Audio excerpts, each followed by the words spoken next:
un legalista, ni tampoco un anomos, o sea, una persona que descarta la ley.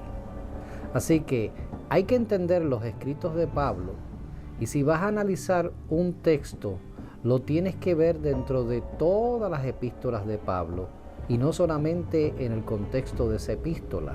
Y como dije antes, además de ver el texto de Pablo, tienes que conocer cómo Pablo defiende y ataca las cosas. Pablo, cuando habla especialmente hacia los judaizantes, él habla muy duro sobre la ley.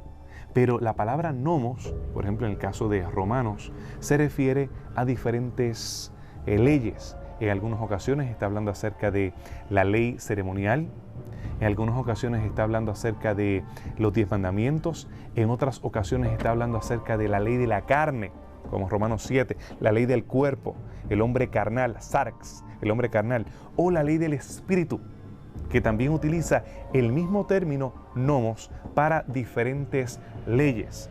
De esa manera el lector casual pues puede confundir a qué Pablo se está refiriendo. Por ejemplo, en 1 Corintios capítulo 6 y 7, él cita directamente los argumentos que establecían los protonósticos o las personas que pretendían que te salvaba simplemente por el conocimiento y que como el cuerpo era malo en sí, la prisión del alma, podías hacer lo que quisieras con él.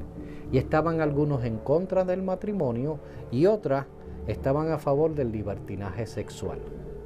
Pablo cita siempre en esos capítulos, 1 Corintios capítulo 6 y capítulo 7, el argumento de ellos.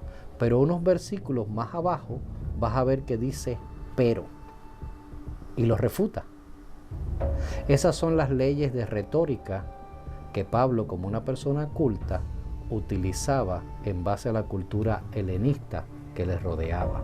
Asimismo, a veces toma algunos textos, como en Colosenses, que se habla del sábado, pero la explicación que él da te clarifica que realmente no está en contra de la observancia del sábado como tal, como día de reposo, sino de la sábado que moralmente apoyaba una fiesta que ya no tiene fuerza moral porque había sido cumplida tipológicamente en el ministerio de la vida, la muerte y la resurrección de Jesús. Debemos de entender Pablo en su contexto.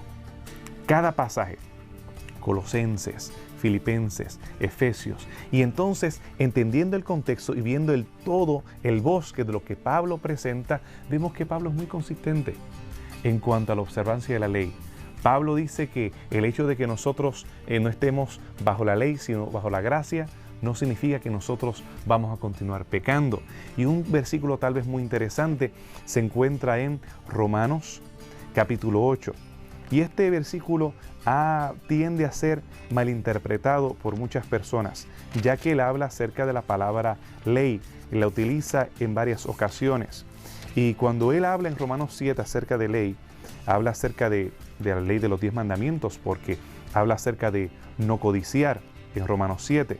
Pero en Romanos 8, 3 dice, la ley no podía salvarnos, porque tenemos una naturaleza pecaminosa. Está hablando acerca de la ley carnal, aun cuando hay versiones que la equiparan con la ley de los 10 mandamientos o la ley de Moisés, pero nada que ver.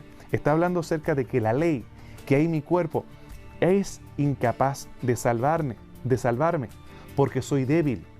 Es Cristo quien condenó a la ley y condenó al pecado, realmente no a la ley, al pecado, cuando Él vino y nos salvó del pecado, y entonces pone en nosotros una nueva ley, que es la ley del Espíritu, que es descrita aquí en Romanos 8. Y esa ley del Espíritu es a través de la cual que nosotros podemos servir a Dios en espíritu y en verdad. Aún conteniendo algunos textos difíciles de interpretar, el Nuevo Testamento deja claro la vigencia de la ley de Dios, los 10 mandamientos. Por lo tanto, ¿qué importancia tuvo la observancia del séptimo día en el Evangelio predicado por el cristianismo primitivo? La observancia del sábado continuó siendo importante décadas después que la iglesia se dispersó de Jerusalén. Tenemos que el último libro de la Biblia, no es el Apocalipsis, muy probablemente el Evangelio según San Juan, escrito cerca del año 100, todavía le da importancia presentando historias que no están en los sinópticos de cómo Jesús cambia el sentido del sábado, en el caso del paralítico esperando por 38 años ser sanado. Era central el asociar a Jesús con la sanación, con la restauración y con la esperanza de la segunda venida. En el libro de Apocalipsis, también Juan, en el año 96, en Patmos, él enfatiza eso con el fin del tiempo, en el mensaje del tercer ángel, cuando dice que será predicado no solamente de que la hora del juicio ha llegado, sino que aquel que creó el cielo, la tierra, la mar y todas las cosas que en ellos hay. Un eco directo, una cita directa de Éxodo 20, en referencia al sábado. Quiere decir que Juan ya veía que al fin del tiempo, la experiencia del sábado y la verdadera adoración iba a ser central para la iglesia de ese momento y para el fin del tiempo.